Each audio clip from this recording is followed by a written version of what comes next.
Ito sir, oh. Yan. So ito ang arm. Ito ang arm. Hindi masyadong kita. Yan.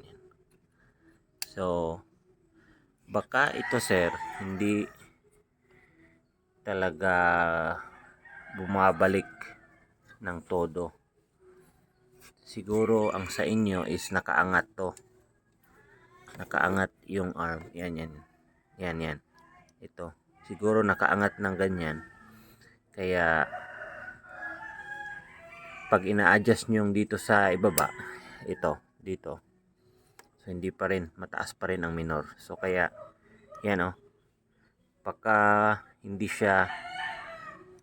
ito bumabalik sa ibaba sa standard na posisyon, kaya mataas ang minor. Tapos kapag pinipihit nyo ang idle screw, hindi siya, walang effect.